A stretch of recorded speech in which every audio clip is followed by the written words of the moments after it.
So hello, welcome to the video, welcome to Bahrain and welcome to its airport in the capital city of Manama.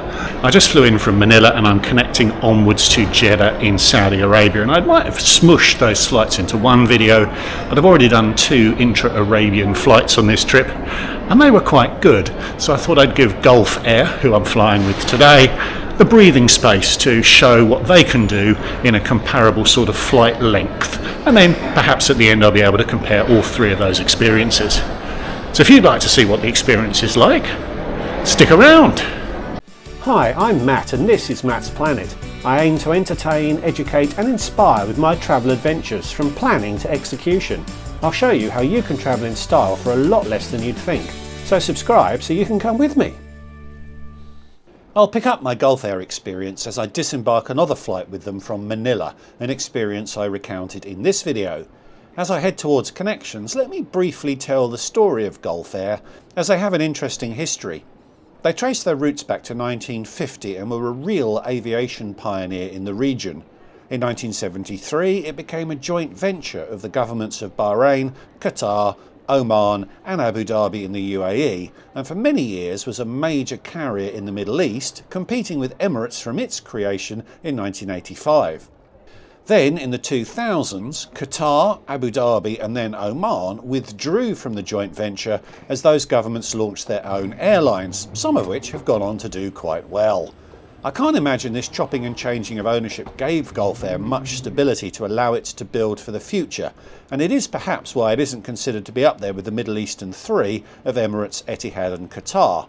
But by 2007, Gulf Air was 100% Bahraini and today operates a wide and narrow body fleet offering flights east to Europe and west to Asia. This was around 5 PM and it was quiet, really quiet actually. Premium cabin passengers get their own security channel, although both sides were deserted, so it really made no difference. New scanners, so I was quickly through. My flight onwards to Jeddah departed at 6 and I had an overnight self-connection there onto a BA flight the next morning. BA's 24-hour check-in window had opened during my inbound flight, and my intuition told me it would be really helpful to have a digital boarding pass in hand on arrival in Jeddah to facilitate the transfer. Saudi is opening up, but I feel it could be a tricky place to be in bureaucratic limbo. So I dashed to the Falcon Gold Lounge to snaffle some Wi-Fi so I could secure my onward boarding pass. A very friendly welcome and into this really lovely lounge. This terminal dates from 2021 and it still has that new lounge smell. Did I mention it was really quiet there? My onward gate was only a few minutes walk away, so I ended up having quite a lot more time than I thought, but I still walked around pretty rapidly to try and get a feel of the space to share with you. I found a few food stations and several different relaxation zones, and after successfully getting hold of a BA boarding pass, I found a bar. It was discreetly located at the far end of the lounge, a design respectful of local customs, but I felt I had time for one last beer before flying on to Saudi, as I was expecting that flight to be dry. And very nice it was too. It was a manned bar rather than a self-service setup, but I think most alcoholic preferences would be catered for. It was a lovely lounge, hard to believe it would ever fill up as it was such a substantial space, but all too soon it was time to leave and head to the gate. It was now close to 6 PM and the terminal was still deserted. Boarding had commenced when I got there. I could actually see the gate from the lounge, so I'd been able to time my arrival quite precisely. The premium lane had been closed off, but they reopened it for me and I was quickly through. Good to see Gulf Air trusting their upstream colleagues as they asked me no questions about my ability to enter or transit Saudi at this stage. Thank you. Down to the plane, a 12-year-old Airbus A321, one of the older planes I've flown around the Middle East actually. Into the 8-seat business cabin, and I think these are the original seats installed when the plane was built 12 years earlier. That's a lot of seat for a flight blocked to take 2.5 hours. I always wonder if European airlines look at these layouts and smile at how smart they've been to ignore this sort of offering, or if they're regretful that their seating is so rubbish in comparison. Seat controls to the left promise a flat bed. There's certainly a flat bed button, but I have to say I wasn't completely getting flat bed vibes from this layout. A chunky table clunks out to your right, and underneath this armrest is a remote for the IFE, a USB port and a smallish storage space too. Good enough for glasses and hearing aids if you want to nap. And behind you is a privacy screen and a light. That screen extends thusly. Helpful, but it won't turn the seat into a Q suite. A lemon mint drink was offered and accepted. As expected, there was no booze on this flight to Saudi, and the boarding complete announcement Boarding completed. revealed that I'd have no seatmate on this flight. Cheers! A microwaved rag followed. I can't now remember if this arrived before or after the doors closed. Either way, Saudi retains its record of delivering 7 items to me before the doors even closed. A date and a cup of Arabic coffee followed, and the doors must have been closed by this point, as you can see the humidification balancing going on behind me here. Cheers again. It is a strange phenomenon when this balancing happens, and there are overhead lights and air vents to note too.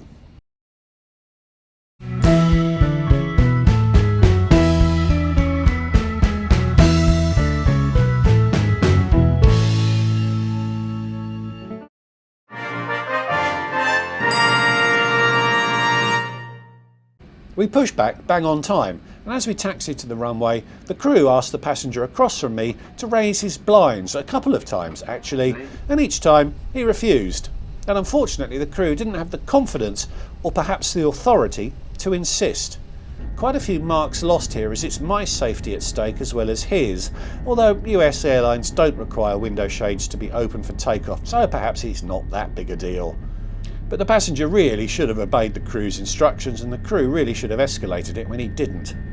And up into a calm Bahraini evening. We got a really good view of the causeway linking Bahrain to Saudi Arabia as we headed west. As soon as the seatbelt sign went off, I just had to see if that flat bed button delivered what it promised. And the seat did indeed go flat, although it got there quite slowly. And as I suspected from a 12-year-old seat on a narrow-body aircraft, it ended up being one of those angled lie-flat beds rather than being a truly flat bed. The seat sort of runs out at calf level, leaving your feet to protrude into that mini foot cubby.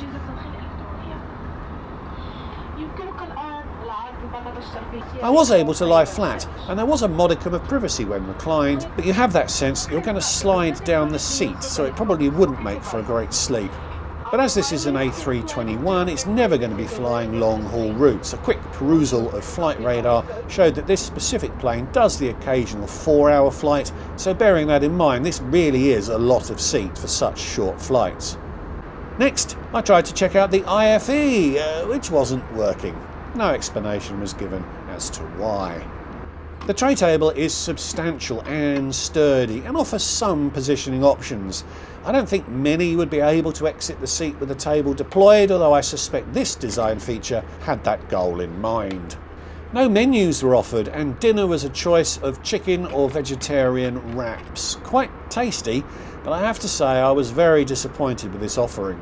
This was my 3rd intra-Middle Eastern flight of this trip, and the first that didn't offer a substantial hot meal. This was 6:30 in the evening too, so right in the evening hot meal window. I was quite hungry, so I gobbled it up, but it was very disappointing.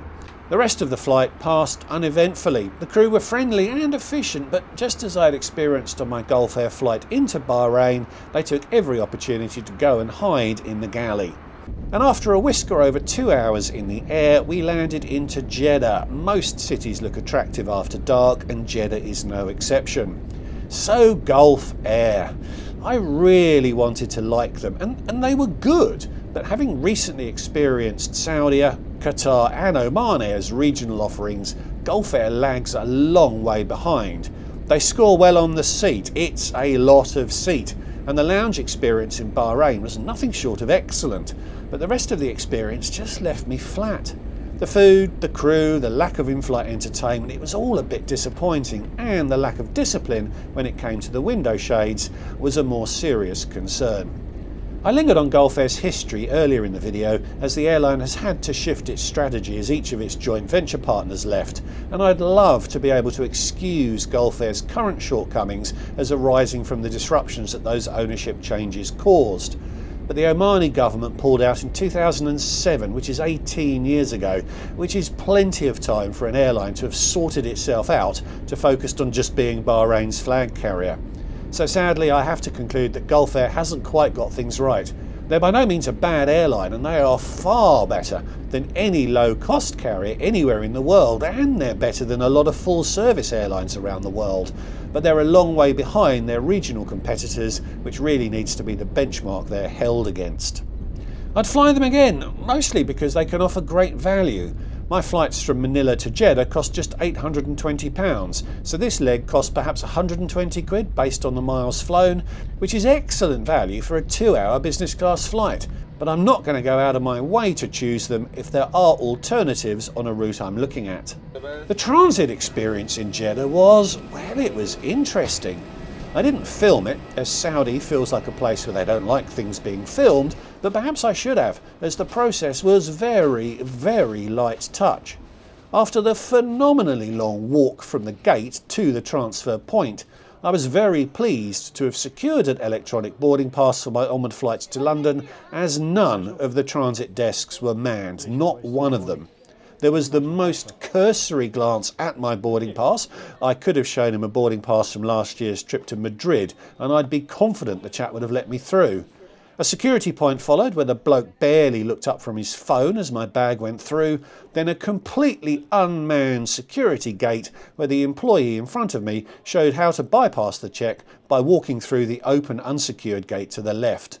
It was a very stress-free experience, but you have to think that the Saudi authorities should be taking the transit process a lot more seriously.